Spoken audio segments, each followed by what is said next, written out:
Extreme Balance, which is written by David Sachs, co-authored by Ben Askren and Joe DeSena, who I appreciate you sending me this autographed copy. I absolutely love it. Let's talk about the book real quick. Extreme Balance. Essentially, it's a sports psychology book for any athlete, though given who the authors are, it's got a heavy focus on combat sports. Sure. And so the notion of the title Extreme Balance is that to be effective mentally means oftentimes balancing kind of conflicting ideas and conflicting concepts. Okay. And this is an idea that Ben had, and I'll talk more about him. He's super psychologically minded. It's one of the main reasons he's been so successful as both a competitor and as a coach. Oh, He yeah. was recently named USA Wrestling's Developmental Coach of the Year. He's Awesome. every year he's got. Run it, baby. Ricky Cheese, baby.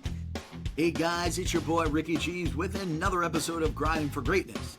On today's show, I'll be joined by Dr. David Sachs, a clinical sports psychologist and the co-author of the book Extreme Balance. David and I will discuss his days as a wrestler at Fort Lauderdale's Northeast High School and Stanford University, where he served as their team captain.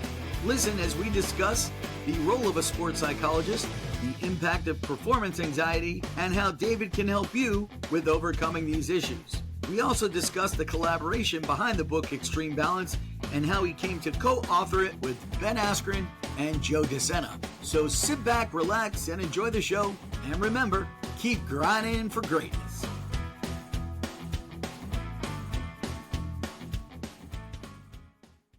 Everything's fair game. But one thing that I'll mention, I hadn't really been thinking much about this until planning to talk with you. But I'm a clinical and sports psychologist, and I'm licensed in Tennessee. But about a year ago, I went through a couple hoops to become eligible, and I'm a licensed telehealth provider for Florida. Awesome. Florida has this thing, so I am able to see people for sports psych stuff and for therapy. Actually, if they use video conference, I'm eligible and good to go. And like if people listen to the show and wanted to work with me one-on-one, so that's all right to talk about. Perfect. Yeah, for sure. 1000%. We will definitely talk about that and push that big time, because I think a huge part of, and I didn't realize this till, a few years back, but a huge part of the sport of, and not just wrestling, specifically wrestling, but a lot of sports, is the whole mental aspect of it. I mean, I really started getting into that and looking into that with, who's the kid from Cornell that just won an NCAA title? His dad was a world champion, Russian. Vito Araujo. Yes. Yeah. So actually my son Bryce, who was a state champion in 2017, trained with Vito when they were all in high school together. They all graduated high school in 2017. One of my good friends, his son was a should have been a 3-timer, but he was a 2-time state champ at St. Thomas, and he wound up going to UPenn. Grant Aronoff. He was my son's best friend. Okay.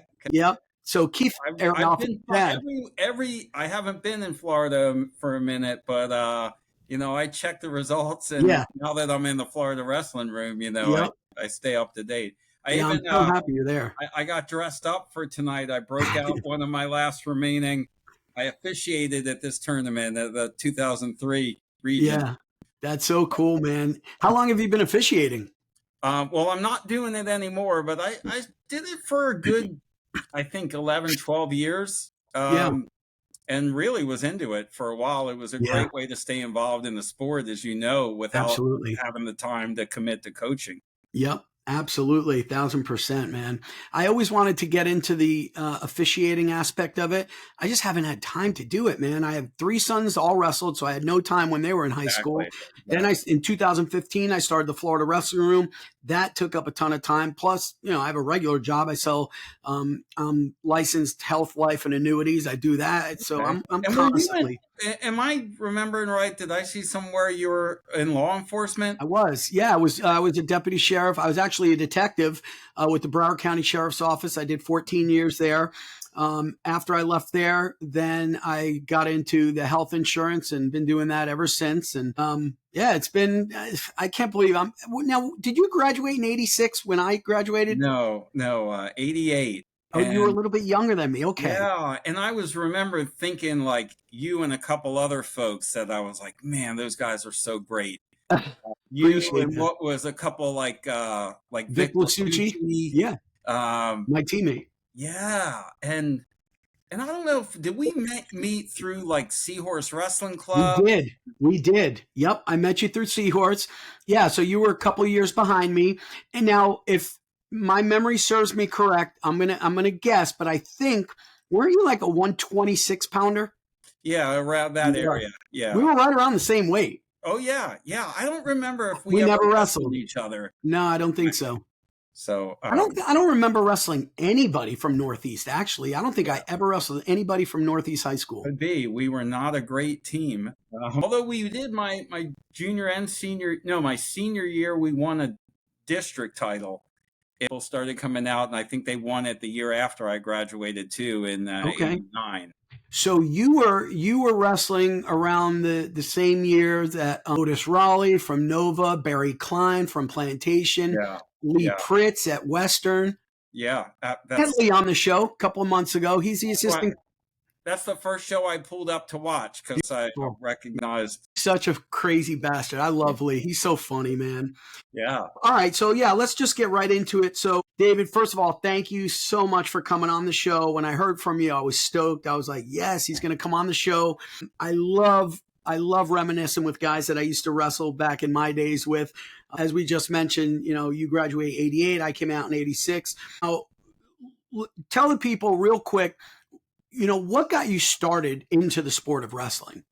yeah. Thanks for asking. So, like I think a lot of people, I actually got into it because I was into pro wrestling as a little kid, just as a spectator, and I knew that was not actual wrestling. Right. But and I got to high school, I hadn't wrestled at all through middle school.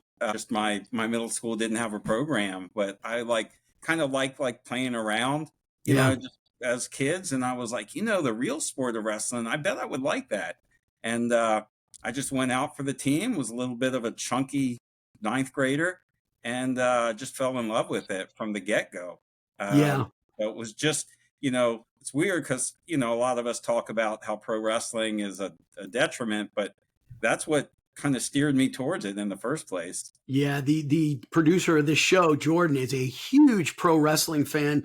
As a matter of fact, on one of the episodes, I had a very, very close friend of mine. His name is Casey Thompson. He was actually a WWE wrestler. His son, Chase Thompson, graduated from American Heritage Delray a few years back. But I had Casey on, and Jordan just loved picking his brain and talking about all the old wrestlers. So, yeah, I think we all loved pro wrestling at the time. But that's kind of a late start for wrestling. Yeah. Most of the elite kids started when they were 5 and 6 years old. So you're at Northeast High School, you start wrestling. Now, I met you at Seahorse Wrestling Club, which back then, now there's a million clubs everywhere, which I think is the best thing in the world. But back then, there were very few. And if you lived in Broward, Dade, or Palm Beach, you were going to Seahorse Wrestling Club. And it was run by Ron Schultz. This year, this November, will be the 50th annual Seahorse Wrestling Tournament. Wow. 50 years already. How many times did you wrestle in that thing? I think I wrestled in it maybe 3 times in high school, and then a couple more times post college. I wrestled in it in the open division for a couple of years there. I would officiate it, and then referee. So I'd referee, and then put on the singlet and compete in it as well. That's so cool. I have ended up maybe 6 times all in total. Yeah, such a great tournament. Yeah. Do you remember if you won the tournament, you got a shirt and on the back it said champion? Yeah. They still do that to this day. That's amazing that's still going on. It is it is a classic. I guess folks from our era too recall that is that could be tougher than the state tournament. It was all over. 100%. Even now today, so it's a little different today. So they have different divisions. They have JV, then they have regular varsity, and then they have state level varsity. Gotcha. And state level varsity is like state placers, state qualifiers, state champions. And there were many years where kids that were winning the state high school tournament were not even placing in the top 4 at the Seahorse. That's how tough it was. So, yeah, you're right. When you say that was a tough tournament, it was very tough. Still is to this day. All right, so you graduate from Northeast, 1988. You go to Stanford, right out of high school. Is that where you went? That's right. What made you decide to choose Stanford? I mean, you were a smart guy. You had good grades. I'm sure you could have went pretty much anywhere you wanted. What made you decide Stanford? Well, so, I was kind of really committed to school and really, looking to, pick a place to go to college that was sort of academically prestigious. And Stanford was the most selective school that I was fortunate enough to get admitted to. Nice. That also had a wrestling team. I was not like stellar recruit coming out of high school by any means. I was a match away from placing in state. They only placed top 4 back then, so I was kind of 5th and 6th. I actually beat the other person that was a blood round finisher in a freestyle tournament a couple weeks after state.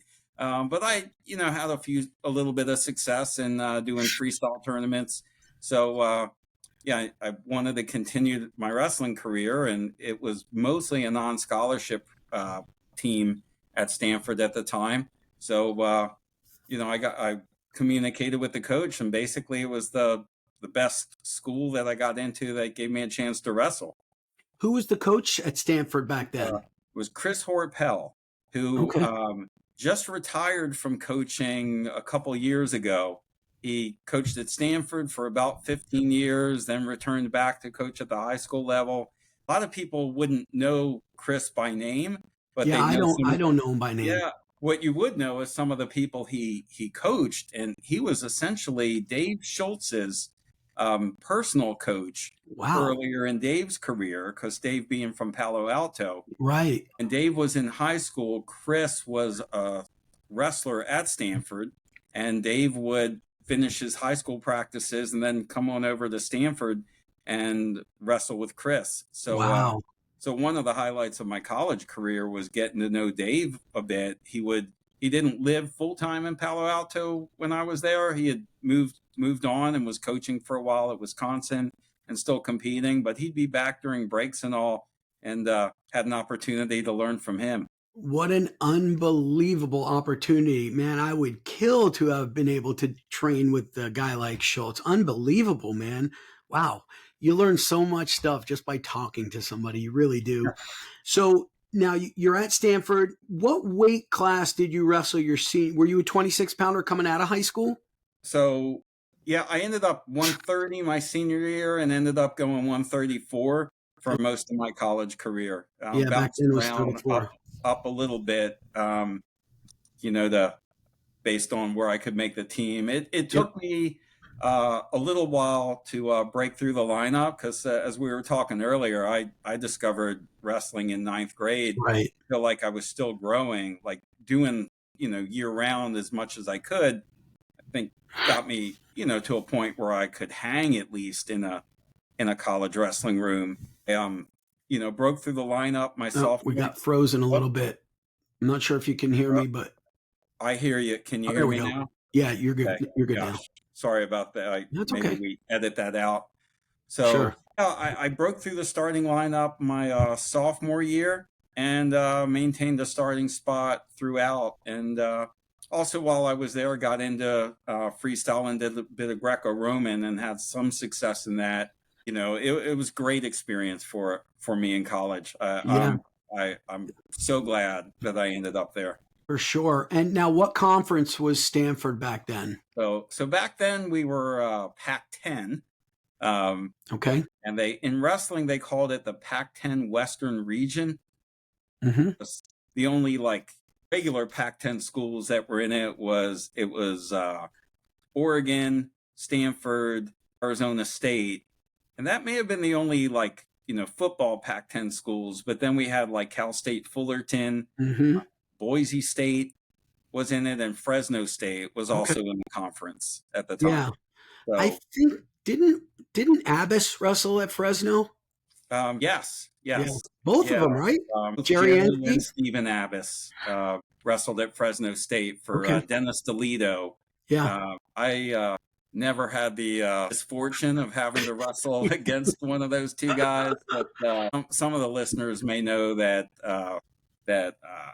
Jerry Abbas's son, Jaden Jaden. Abbas, Yeah. is going to finish up his college career again as a grad student at Stanford. Yeah, he was an incredible athlete, Jaden. Look at the genes he has. I mean, I Yeah. actually had the opportunity, never met Stephen Abbas, but I did have the opportunity to meet Jerry Abbas down here, probably I would say 6, 7, maybe 8 years ago. He was flown in to do a 3-day clinic at Cypress Bay High School, which was coached at the time by Coach Alan Held. Do you remember Mhm. Coach Held? I do. I used to wrestle his brother all the time, Howie Held from South Broward. And anyways, he coached at Cypress Bay and he was brought in and I got a chance to spend 3 days with him, went out to dinner with Jerry Abbas. Nice. What a sweet guy that guy is, man. Super, Mhm. super guy. Just very approachable, very knowledgeable about wrestling. And anytime I can talk wrestling with anybody, I'll just take that advantage and jump on it. So give us, if you have any, give us a couple of big names that maybe we may know that you had to wrestle back then. I know you didn't have to wrestle Abbas, but were there any big names that you did have to compete against while you were at Stanford? As far as big names, I'm not sure. So I would say that probably the most accomplished guy that I wrestled in a college match was a guy named Nels Nelson from Boise State, who ended up placing third. Okay. Had during the time I was competing, it was a weight class below me, but LaShawn Charles Yeah. won the state So during that tough. time. That's Yeah, really good guys. Again, their same year on that team was Townsend Sanders was a third man. tough guy. Yeah. In freestyle, I ended up losing to, I think it was John Hughes from, Okay. and I think I was thrilled because I got teched, but at least I got a point on the board. Right. So I got the half point in the I remember that. system, but it was like, Yeah. came out on top after he turned me. Yeah. So yeah, those are a couple of folks during my time there. And honestly, at Stanford, we were funded a lot like a D2 program would be. Oh, We were not on scholarship for the most part. okay. A lot of my teammates and myself had some financial aid packages for different reasons, but it was Yeah. only like towards the end of the time that I was there that the funding got a little bit better. In fact, before I got there in the around the mid 80s, Stanford almost cut the wrestling program then. Chris Horpel, my coach, worked really hard to maintain the program. Mm-hmm. They cut a lot of the funding. That's where a guy named Dave Lee moved on to Wisconsin and won a national title. Okay. When Dave and Mark Schultz, who had been assistants at Stanford, went elsewhere. Yeah. Going up to Wisconsin. So we competed a lot with D2 schools and generally would beat the D2 schools and then struggle a bit against the D1. And I'll say today, I'm not sure I'd make the team. I'm not sure I'd get admitted into Stanford academically today. I thought I was a good wrestler and a good student at the time, but compared to what folks are doing now. How tough was it academically back when you were at Stanford? Yeah. Surprisingly, I would say it was not that. I'd say the toughest part about the academics at Stanford, for me, for what I studied, the toughest part was getting admitted. Oh, wow. Then I will say I worked hard, and there was a lot of higher order thinking. There wasn't a lot of memorization. Okay. Of worksheets and things like that. All the exams, including math classes, were you had a blank, they called a blue book. Yeah. You would write out your answers and show your reasoning and all of that. So there was a lot of higher order thinking, but not very difficult to get a decent grade. Okay.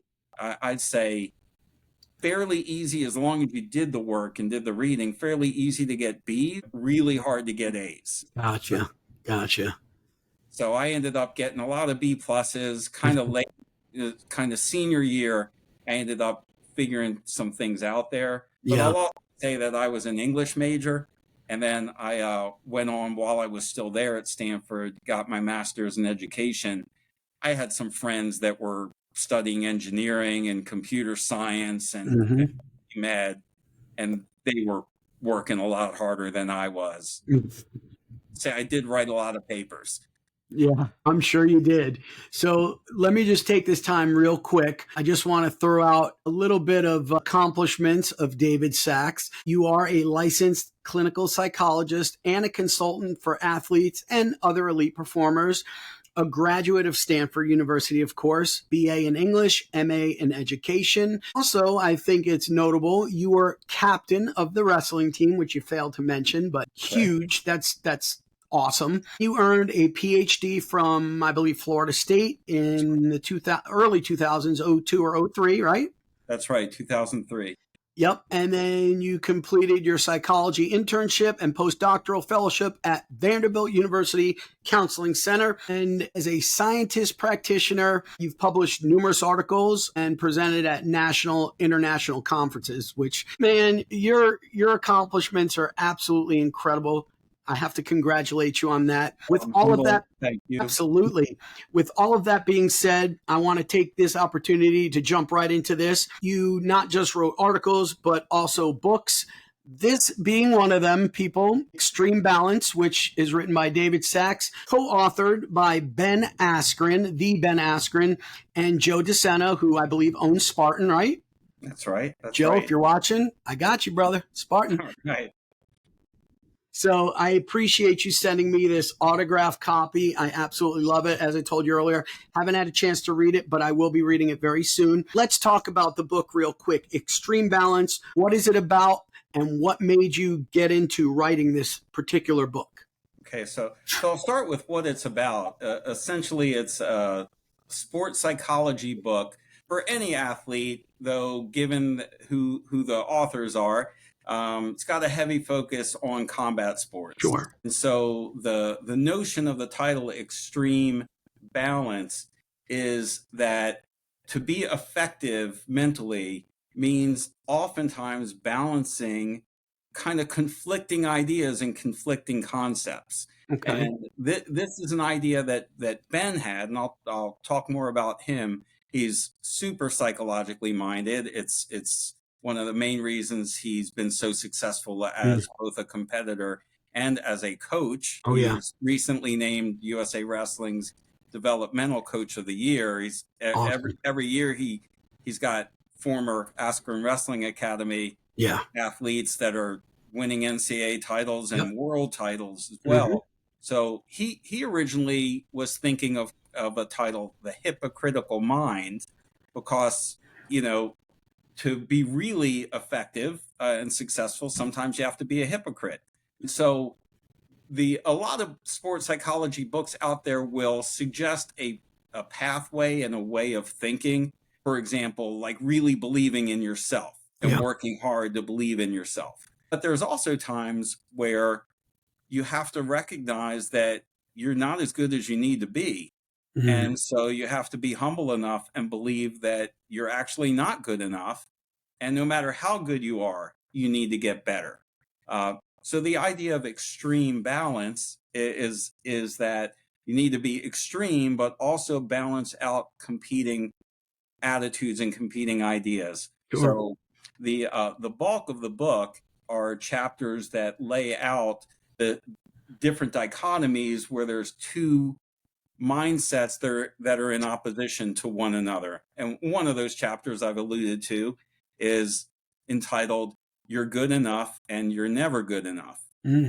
This is one that's a little more clear cut than some of them are, in terms of like when it's helpful for someone to lean one way versus the other, in time where it's generally helpful to believe that you're good enough, and exude self-confidence, even bordering on arrogance, is when you're going into competition against other tough people, to think, I don't care who's in this, in my bracket, I'm winning this thing, I'm crushing. But the following Monday rolls around and you're back in practice. If you think you're good enough, then you're not going to be very coachable. So you need to humble yourself and believe that, you need to get better. And I'm sure coaches listening to this will be able to name kids that they work with that err on one side versus the other. Some kids that they're like, gosh, I know is a really good learner and hungry, to always looking to get better, but that the fact that he hasn't yet mastered something, or she hasn't yet mastered something. Some folks, that knowing that they have room for improvement sticks in their mind when they're going into competition. Mm-hmm. And the fact that they haven't yet figured out how to, excel from a particular position may actually not be as confident as they need to be. And then there's some other folks that are on the other side, that they may have had some success and then may blow off a coach who's trying to teach them something, and they need to do better on the opposite side of the equation. So, it sounds kind of complicated, and in a way it is, because a lot of folks are looking for, tell me the right mindset, tell me the way to be. And that's kind of like saying, tell me the best way to defend a single leg. Right. Or tell me the best way to defend a single leg.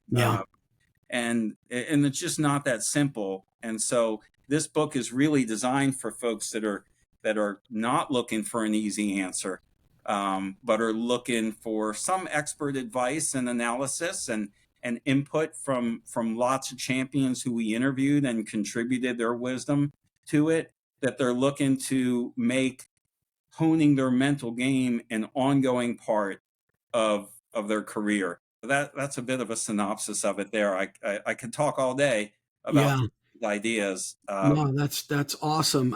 This book must have some serious value to wrestlers of all levels. From a newer wrestler to a high elite level wrestler. And let me ask you this, David, as a psychologist who works with people in sports and performance related issues, have you worked with the type kid and then an elite level wrestler? And if so, how do you count? How much different is it, or is it kind of the same? Talk a little bit about that. Okay.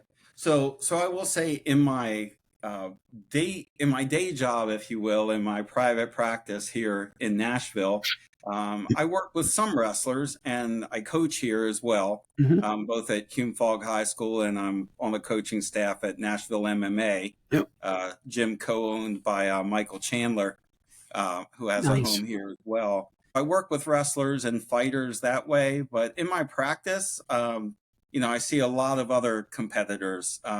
Just through various connections, I end up seeing a lot of tennis players. Today, I worked with one of the folks I saw was a high school long distance runner, and I see some professional athletes in my practice, as well as here in Nashville. It's not surprising.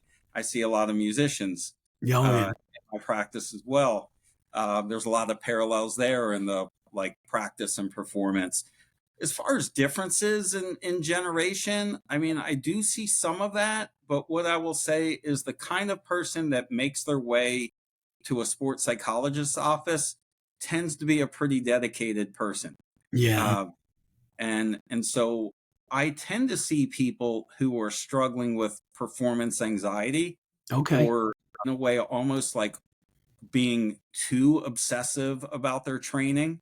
As a coach, I pull my hair out like others do about the folks that expect things to be easy, but those folks generally don't make their way the extra work that they're going to devote actual time to honing their mental game.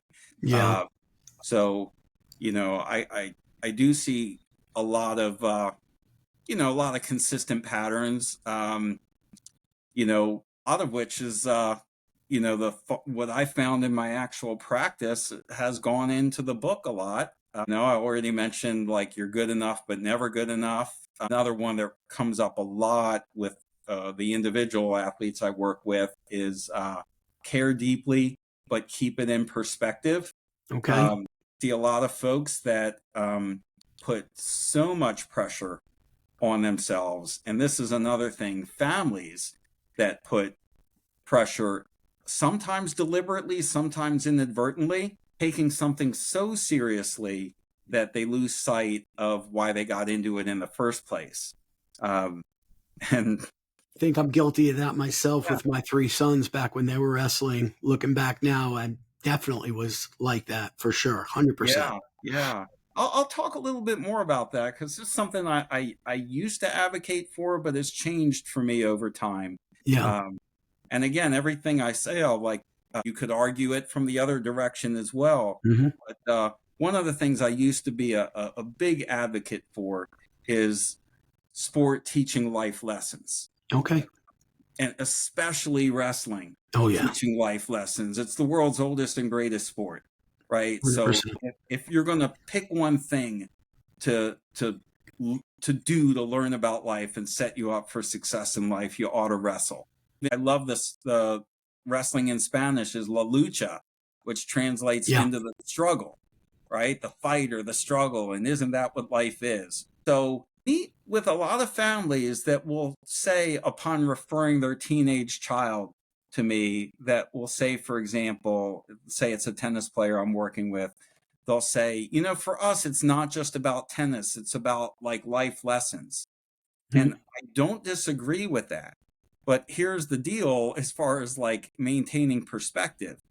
If you're too forward with that, like as a parent or as a coach, then you're going to convey to your child that the way they perform today is not only about how good of an athlete they are, but it's also about how good of a person they are.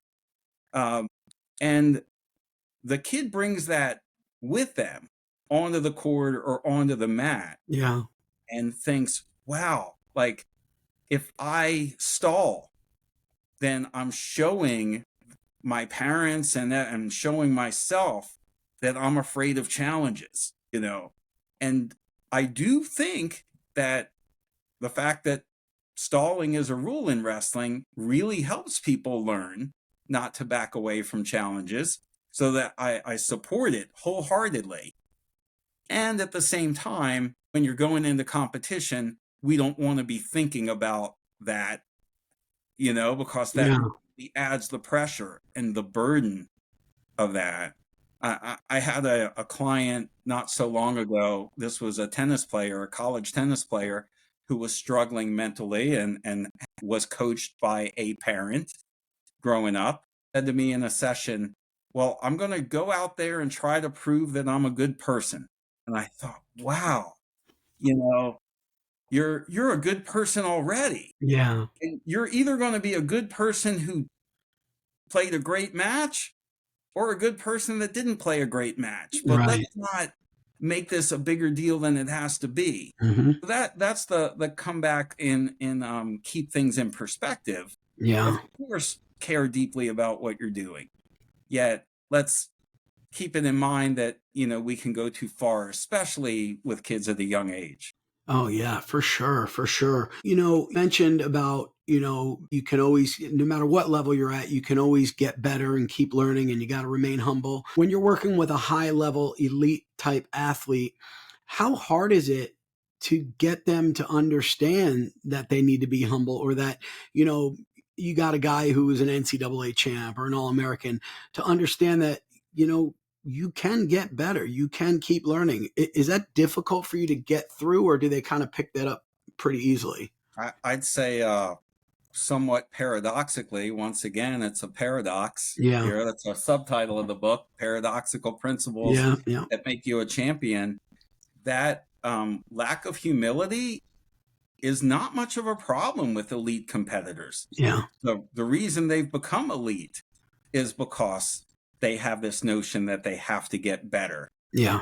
It's a tougher sell for, let's say, mid-level folks that have maybe had some success like at the local level. Hmm. And I see this sometimes with kids like, early adolescence. They're the toughest guy at the barbecue, so to speak, or Yeah. 3-time like Nashville middle school champion, Yeah.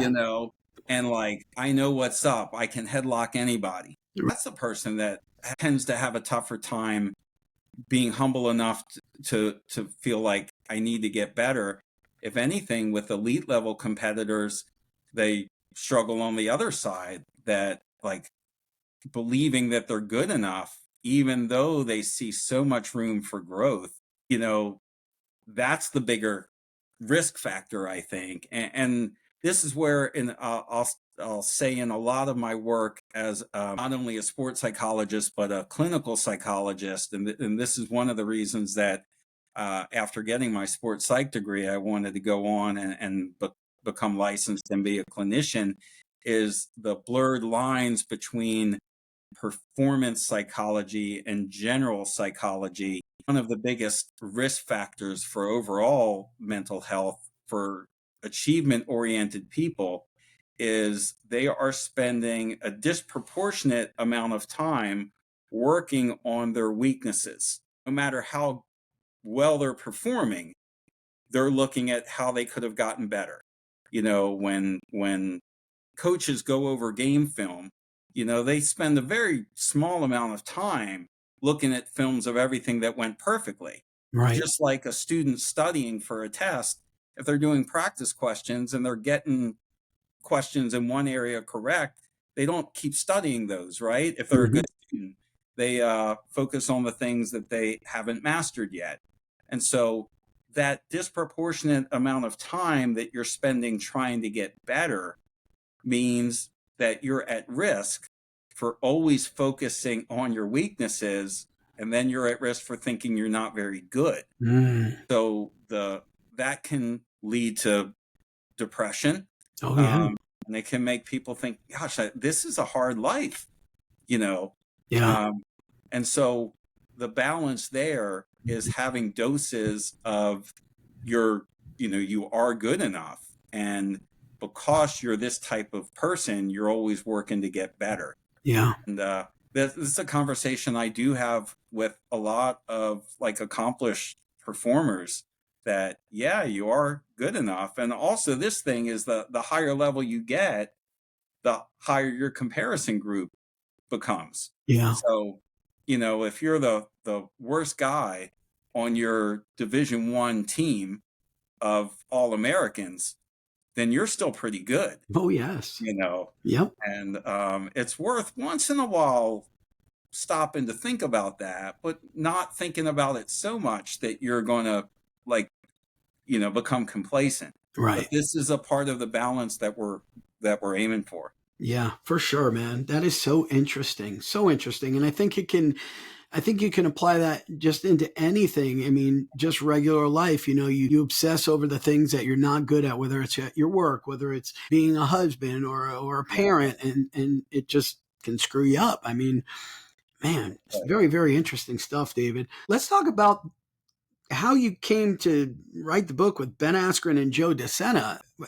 Just talk about that. Like, how did you meet Ben and Joe and decide to write this book? So just a stroke of good fortune and connections. That's always timing, man. So I got I'll tell it just from my perspective. I got a call one day from a college teammate of mine named Jay Jackson, who has also written a book called Up to the Challenge. He's a school administrator in California, still lives out in the Bay Area. And Jay has quite a story. He's, he was held hostage basically shortly after he graduated from college, and used some of his resilience learned through wrestling and so forth to basically rescue himself. And just a really interesting guy, interesting story. Joe DeSena, as the founder and CEO of Spartan, is all about these kind of stories and folks overcoming obstacles and pushing people.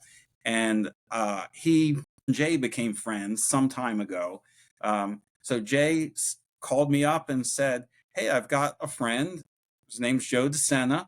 He's asking to be put in touch with a sports psychologist." and he put me in touch with Joe. And what had happened before preceding that was Ben had gone on Joe DeSena's podcast, which Mm-hmm. is called The Hard Way, Yep. and talked about this idea for this book that has become Extreme Balance. And Ben had said, yeah, I'm looking for a way to get this book done. They met up with each other and said, let's do it. And they wanted to get somebody on board who could kind of connect Ben's ideas here with kind of the science and explain it in a way that's like fundamentally and scientifically sound. Mm-hmm.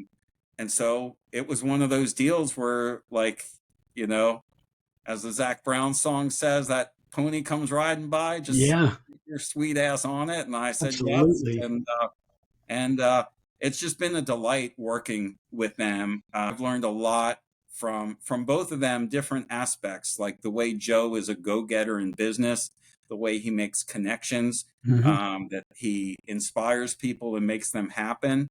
And Ben just having a way of thinking that, you know, now that I've gotten to know him a bit, it's no surprise that he innovated the sport in a way and Oh figures yeah. out a way to solve problems and does not think inside of a box. And so, and also probably because he had good coaches, Florida grown coaches in college. And we My have to teammate, credit to that there. Brian Smith, And Lee Pritz, I believe, both on my show, by the way. Love Brian. He was such a competitor himself, man. And, you know, I didn't realize until I actually had him on the show. I thought Brian started as like a little kid, and he didn't, man. He was like a football player and then didn't start wrestling until a little bit later and just found some great success. Now, I'm sure you guys live in different areas. Had collaborating on a book, like Zoom calls, like how did that work? Yeah, so we did some Zoom calls to start, and the way I might put it is Joe, we're all co-authors, but Joe was very much the sort of producer, if you will. Okay. He rallied a lot of the folks that we interviewed through his connections. For example, hooked us up with Dan Gable, Mm-hmm. who one of the highlights of my experience working on the book was I'm having sure. some time on a Zoom call with Coach Gable. Unreal. And a variety of other people. He connected us with several-time Olympic champion rowers, the Sinkovic brothers, Okay. and several other folks. But a lot of the dialogue was back and forth between myself and Ben. I'd write a chapter, or he'd give me the ideas. We went back and forth in different outlines. I'd put it into writing. I'd send Ben the first draft. He'd give a little feedback. Yeah, gosh. Okay, so yeah, so I'd send Ben a draft of a chapter, and he'd give a little feedback, what he might add, what he might change. And then the other thing we did is that Ben did a lot of interviews himself as well on Zoom, and he would send me the recording of the Zoom call, him interviewing folks like Chris Weidman. He interviewed Dominique Moceanu, Olympic gold medal gymnast, Yeah, gymnast, yeah. coach. And so I'd listen to those interviews in mind of how we'd pull out. He would interview them about the concepts in the book, and I pulled out quotes and sound bites. And so I think this has become one of the best parts of the book. Probably the best part is where we lay out stories from these different competitors and champions of how they work through and resolve these issues, like believing you're good enough and believing you're never good enough. Hearing Chris Weidman's story about what his mindset was going into his fight with Anderson Silva for the first time and how that relates to concepts in the book. So basically it was a lot of collaborating with Ben back and forth. And, you know, there'd be times where I'd think more and I'd say, Ben, what do you think about this? And then he would do the same. One of the things both he and I became concerned about is, you know, the concepts here are not easy, and will people stick with it? You know, and we decided that we would say that in the book basically and say, if you're looking for an easy way out or an easy pathway, this is not the book for you. But, you know, you're not going to have great success if you're looking for that easy way. So yeah, it was a lot of dialogue back and forth and just been a real highlight for me of my professional career as a psychologist, because I have written articles and I've Mhm. done some presentations, and in the academic world, which I dabbled in for a number of years, it's all about getting published in a respectable academic journal. Right. But really, if those articles are read, they're mostly read by other academic people. Hmm. Um, but this book is going to go direct to folks who can put the content right into practice. Yeah. Such And valuable thrilled content about too. that. How do people now? Has the book been released yet? Extreme Balance: Paradoxical Principles That Make You Champion. Has the book been released yet? So, yes, it has. We are recording this on September 17th, Yeah. and it was just released today. Oh, wonderful. We're really thrilled about this. It's right now the best-selling new release in sports psychology on Amazon. So Nice. we're pumped about that. And we just got word that it looks like Amazon's run low on the initial copies. So I'm really thrilled. And that's props to Joe and Ben for marketing it, Yeah. as well as Entrepreneur Press, Hmm. who's our publisher. And the thought there was that the concepts are really applicable in the business world. So it's available anywhere you buy books, but it's available on Amazon is where a lot of us go. Now, because they're low on copies, it may take a few days to ship, Hmm. but they have an e-book version of it, and Okay. there's an audiobook version of it as well. So if you search Extreme Balance on Amazon, it'll pop right up, or to Entrepreneur Press. I am so excited to read this book now. I can't wait. I'm the kind of guy that I'm going to start something and then I'm not going to put it down until it's finished. And I'm looking here and I'm seeing it's about, I don't know, 180, 190 pages, something like that. I'll get through this in one weekend. So I'm really excited about reading this. I want to talk about something else now. As a psychologist, specifically specializing in sports and performance related issues, you're in Tennessee, so you do most of your counseling or a lot of your counseling there, but you've recently been licensed to do it in Florida through telemedicine or teledoc, telehealth, whatever you want to call it. People know what that is today. Got real popular back when COVID first hit. So you can actually help a lot of our Florida wrestlers here, correct? That's correct. So the way licensure works for physicians, for psychologists, for hairstylists is, regardless of where you trained, you need to get licensed in the state where you're practicing. Right. But it's not necessarily like a driver's license. If you get licensed in one state, you're able to drive in all Right. states. Florida has a provision where someone that's fully licensed in one state jumps through a few hoops, basically, and it becomes eligible to provide that service not in person in the state, but through telehealth. So Okay. if any of the listeners are interested in working with me directly, and I really appreciate you bringing it up, Absolutely. they can reach out to me and we could do either sports psychology work or general mental health work. I Love it. accept one insurance plan only, which is Aetna. Okay. But I also, if someone is seeking services to deal with a diagnosis, I can provide them the documentation that they may get reimbursed for Okay. that at out-of-network rates and whatever insurance plan they use. And to reach me, it's my website is www.nashvilleperformancepsych.com. Okay. And so that's the name of my private practice here in Nashville, is Nashville Performance and Psychology. And I do probably about 2/3 of my clients are face-to-face. I do find that it's ideal to make that connection face-to-face, but Right. starting during COVID, not surprisingly, moved into a lot of telehealth sessions. And so I'd be happy to work with any Floridians, and especially wrestlers. Of course, it's not impossible to be helpful to somebody whose sport is outside my area of expertise, but I love it when I do work with a wrestler because I don't have to imagine what they're talking about Right. when they're sharing about the difficulty of the grind.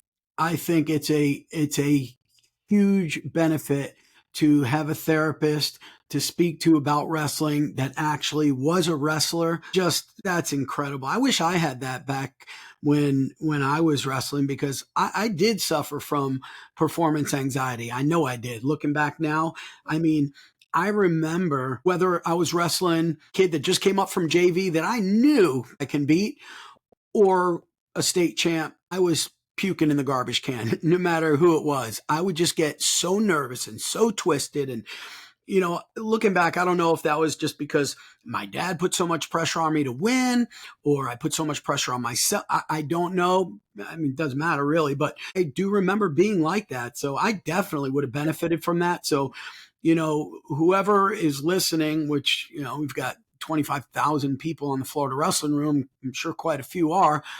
I would definitely recommend to reaching out to you, David, because you can definitely relate. Well, let's say somebody does contact you. You're going to do what is it, through like a Zoom call? You guys will be face to face on the computer or cell phone or whatever. Yeah, I have a system similar to Zoom, but Okay. it's, quote, HIPAA compliant, Right. Perfect. with all the privacy protections Yeah. that, my process is send some online forms for folks to fill out. And Okay. when they send them back, we set up a video call appointment and do it just like being on a Zoom call. And I'd like to think that, where I may differ from a lot of other therapists is that even when I'm not officially doing sports psychology work, Hmm. that my approach and attitude is still cut from that mold. Yeah. That I'm not looking really, really hard at what's wrong with people. I'm looking at like, what are the barriers for you performing to the best of your ability? Hmm. That approach, I think, has the effect of really destigmatizing the whole process, Yeah. rather than sort of crying uncle and admitting that there's something wrong with you. Like there is something wrong, or something that's interfering, but we don't have this conversation when we send somebody to a strength and conditioning coach. We don't say things like, hey, listen, I'm not saying you're weak. I'm just saying that this person could help you get stronger. We don't even have that conversation. Right. We're like, you're strong, but you don't have the muscular endurance. And so we're going to send you to somebody who's going to help you with that. Sure. And I think the same way about the mental strengths. If you ask any group of athletes, how much of your success is physical and how much is mental, they'll usually tell you the mental side's way more important. Yeah. So the notion is we should be doing work on the mental. Hmm. And I like to think in my practice that I move with my clients pretty seamlessly between the performance side and, let's say, general, what I might call more therapy Sure. side. If I might respond to like what you were saying about your own performance anxiety, Yeah.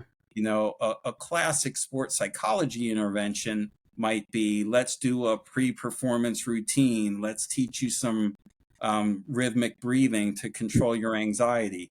And those things are helpful. They're really helpful. But you said something a minute ago where you're like, well, I don't know why. I don't know whether it's the pressure my dad put on me or the pressure I put on myself. The blending from the performance techniques into, let's talk about you as a person. A lot of the work I do is like, let's figure out why you're having this issue in the first place, and let's address that. Or else, we're just going to be kind of putting little band-aids on things. Right. So my sweet spot as a clinical and sports psychologist is looking at kind of the connection where the person who you are, if we can work on the person who you are, you're going to be more successful in general. And, so sometimes we work on who you are as a person, it leads to better performance. Sometimes we start with a performance and kind of peel back the layers as we go. And I really really enjoy that work. So I appreciate you letting your listeners know. Oh, not a problem with that at all. It's my pleasure. Not only that, definitely going to post something on the Florida Wrestling Room tomorrow about this. I will get with you after the show, probably tomorrow morning.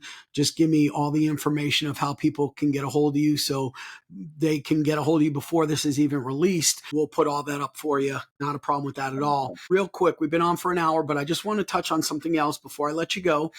Are you just a coach or the head coach at Hume Fogg High School in Tennessee? So I'm officially the head boys coach Okay. at Hume Fogg. Our head girls coach is a teacher there, but me and our assistant also coach the girls. We've got Okay. a growing girls team.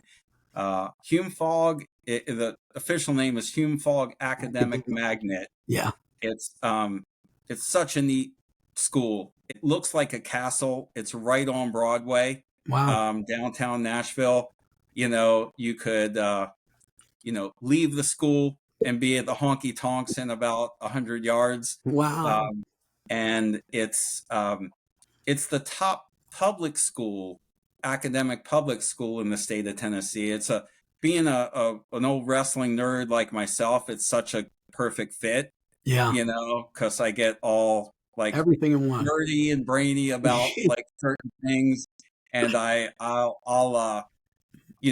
these kids will often get what I'm saying, but I, for example, talk about the psychological concept of learned helplessness, and how you can leverage that as a wrestler to kind of break a person, kind of put the clamps on for 30 seconds or so until they realize that it's futile to try to get away, and then you've got them sort of broken. So there's a lot of blending of that, but yeah, Hume Fogg High School, the Blue Knights of Hume Fogg. Blue Knights of Hume Fogg Academic High School. So the reason that I brought that up was because I wanted to ask you, do you do like sessions or like training with your kids on the mental aspect, on the breathing techniques, thing like that? Do you work with those kids on that? So up to this, it's a great question, and I'm thinking with the book coming out, we may actually use the book as sort of a curriculum for nice. that. There's infographics that this was Ben's edition at the beginning of each chapter, looking at like the pros and cons of each side of the dichotomy and when to use them. So very likely this coming season, we're going to be doing some of that. I've been a little hesitant, and I probably should get over it, but a little hesitant to do too much of that because these kids on the team didn't necessarily ask for a psychologist. Mm-hmm. But the more and more I do it and I'm comfortable with it, I'm bringing that in more and more. Yeah. Certainly in the way I conduct practice or show something, I'm always incorporating the psychological into the work that we do. Like I was at Nashville MMA, for example, I was talking about, controlling the opponent's head, and the reason that you don't tie up, just to tie up just for security. I talk a little bit more about how that's anxiety based. That if you have a little anxiety and your confidence is low, then you may tie up for security just to slow things down. Yeah. So that makes a lot of sense. I really like the part of blending, that there's psychological stuff going on all the time, and the flow of a match, the psychology that's going on, like how it's sometimes easier to be behind late in the match and be, the hunter than it is winning a match, and how to deal with that mentality. So that's a longer answer. The short answer is I haven't been doing separate sessions, but incorporating this into all of the coaching, as I think many good coaches do. Mm-hmm. Many good coaches, really top-notch coaches are, teaching these psychological principles, even though they may not be, officially trained, or maybe their degree isn't in that, but they're still doing that work. Yeah. Yeah. I would imagine they are. You mentioned something earlier about the breathing techniques to help with the performance anxiety. It's funny you mentioned that because This past weekend, we were watching the UFC fights, and in the championship fight, the main event was Sean O'Malley, and he was wrestling Marab, guy from Georgia. Mm-hmm. And I noticed that when they went into O'Malley's corner and we were listening, prior to the fight, he was talking about in one of the interviews that he's got this whole breathing technique that he does now. And his in between the rounds, you can hear his coach tell him, okay, let's do our breathing. Let's breathe. Okay, breathe. He wasn't even coaching him. He was just saying, breathe. Remember how we breathe.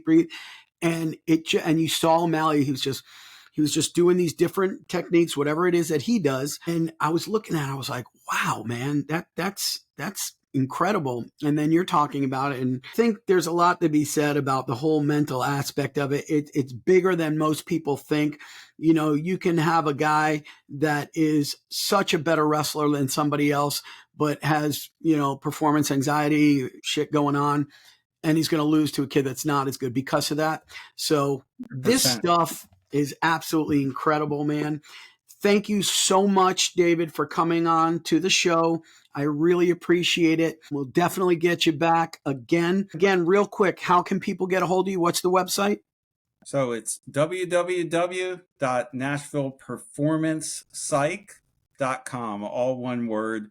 Or if they Google David Sacks Nashville, it should come up as well. And that's SACKS, not HS. That's right, SACKS. Exactly. And I really appreciate it, Ricky. And congratulations on all the work you're doing and all the success with your different platforms. You're doing a great service, not only to those in Florida, but folks like myself, former Florida wrestlers that are scattered throughout the country and throughout the world. It's great to stay connected in this way. I appreciate that very much. I'm going to keep moving forward and growing this thing as big as I can. My goal now I'm on a mission. My goal is to get extreme balance into every single coach's hand in the state of Florida. And I'll do it, because if I set my mind to something, I will definitely succeed. So you can count on it. I will definitely be helping, because I really believe in this. And even though I haven't read it yet, just based on what you told me, I really believe in this. And I believe that it's going to help a lot of kids. And that's what I care about, the kids. So thank you for writing the book. I appreciate it. We'll definitely stay in touch and keep talking. And again, thank you so much for coming on the show. Thank you. All the best, Rick. Absolutely. Hey guys, Ricky Cheese here. Thanks for listening to the show. Remember, you can watch Grinding for Greatness on Spotify, Apple Podcasts, or the GFG YouTube channel.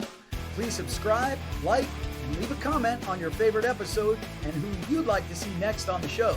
I'll see y'all soon on the next episode of Grinding for Greatness.